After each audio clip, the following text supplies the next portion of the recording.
حضرت موسیٰ علیہ الصلوۃ والتسلیم کی جو قوم ہے بنو اسرائیل، فرعون دشمن ہو چکا تھا اس قوم کا۔ دشمنی کی بہت بنیادی وجہ یہ بنی تھی کہ نجومیوں نے بتا دیا تھا فرعون کو کہ اس قوم کے اندر،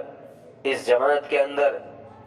ایک بچہ پیدا ہونے والا ہے، ایک لڑکا پیدا ہونے والا ہے جو تیری حکومت کو تباہ و برباد کر دے گا۔ یہ بھی روایات میں آتا ہے کہ فرعون نے ایک خواب دیکھا تھا۔ اس خواب کا جب تذکرہ اپنے نجومیوں سے کیا تھا، کاہنوں سے کیا تھا، تو کاہنوں نے یہی جواب دیا کہ فرعون کہ آپ ایسا کریں، یہ جو قوم ہے بنو اسرائیل، ایک لڑکا وہاں پیدا ہونے والا ہے، اور وہ پیدا جب ہو جائے گا تو وہ آپ کی تباہی اور بربادی کر دے گا، آپ کی حکومت۔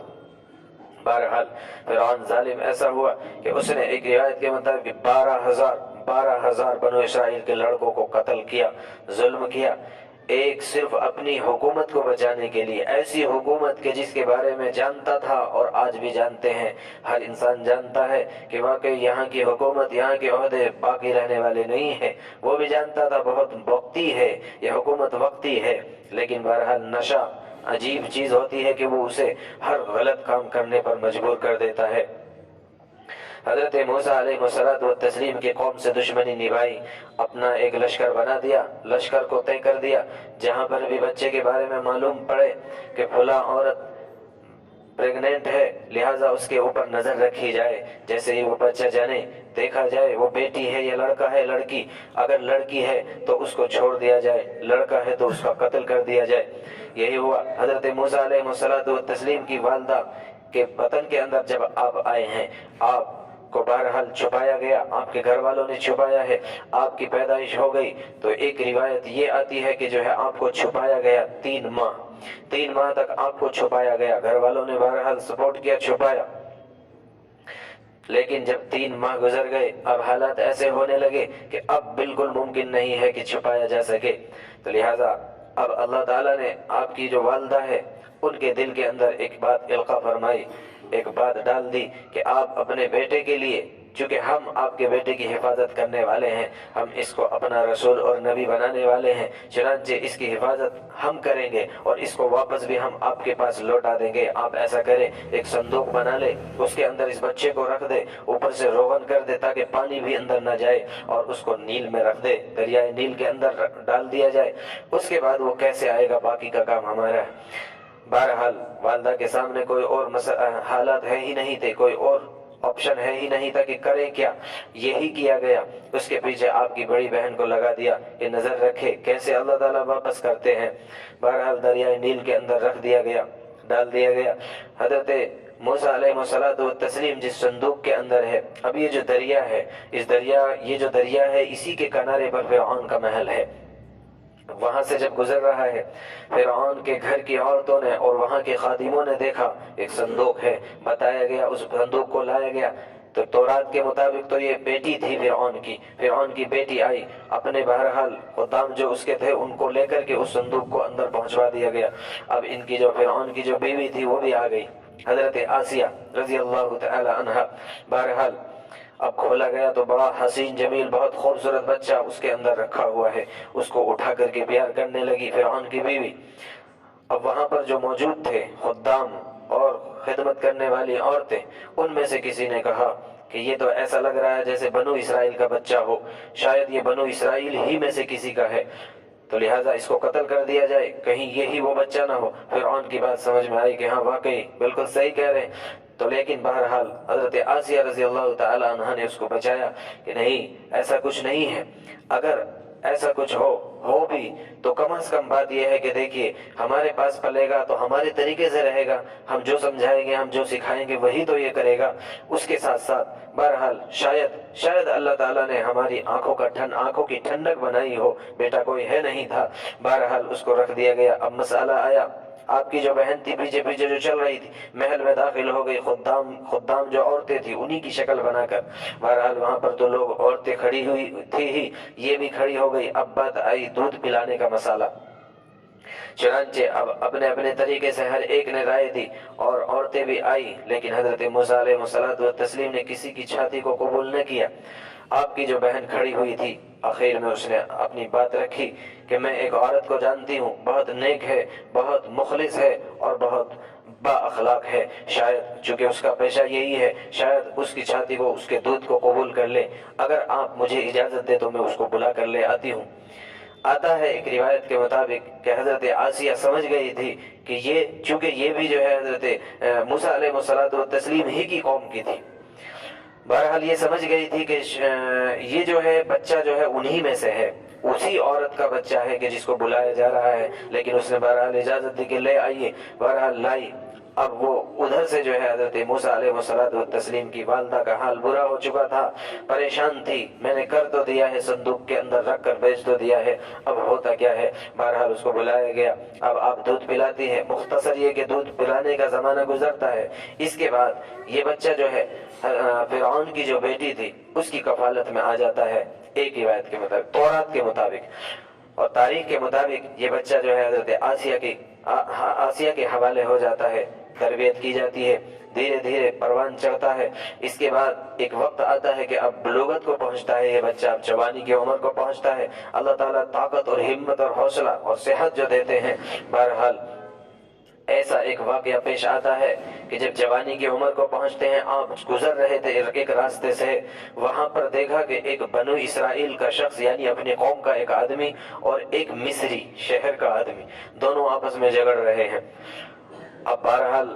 آپ تو دیکھ ہی رہے تھے، آپ تو ہر دن دیکھتے تھے اور کوڑتے تھے، میری قوم کے ساتھ یہ ہو کیا رہا ہے، میری قوم پر ظلم ہو رہا ہے، میری قوم کے لڑکوں کو مارا جا رہا ہے، میری قوم کو بیلوں کی طرح جو ہے گھسیٹا جا رہا ہے، پیسا جا رہا ہے، رات دن وہ محنتیں کرتے ہیں، ان کو پیسہ کچھ نہیں دیا جاتا، ان کے کھانے کے لیے ٹینشن پریشانیاں، اس کے باوجود ظلم کی انتہا ہے۔ تو ظاہر سی بات ہے لوگوں کو مظلوم حالت میں دیکھ کر تکلیف ہوتی تھی، پریشان رہتے تھے۔ ایک موقع پر ایسا ہوا کہ جب اس آدمی کو لڑتا ہوا دیکھا تو ایک تو خار کھائے ہوئے تھے ہی، پریشان تھے ہی، اوپر سے ایک آدمی کو میری ہی آنکھوں کے سامنے مارا جا رہا۔ بہرحال اب آپ نے اس کو پکڑا اور آپ نے اس کو پکڑ کر جو اس کے ایک مارا گھسا، بہرحال وہ قتل ہو گیا، مر گیا۔ اس کے بعد یہ جو چونکہ آپ اپنی قوم کا آدمی تھا، آپ کی اپنی قوم کا آدمی تھا، یہ چلا گیا خاموش ہو کر اور کسی کو کچھ نہیں بتایا۔ بات آئی گئی ہوگی، اگلے ہی دن یا کچھ دنوں کے بعد دوسرا واقعہ پھر اسی شخص کے ساتھ، یہی آدمی پھر کسی اور کے ساتھ میں جو ہے، اب وہ کون تھا؟ وہ قبطی تھا، فرعون کے لشکر میں کا ایک آدمی، اب اس کے ساتھ جھگڑ رہا۔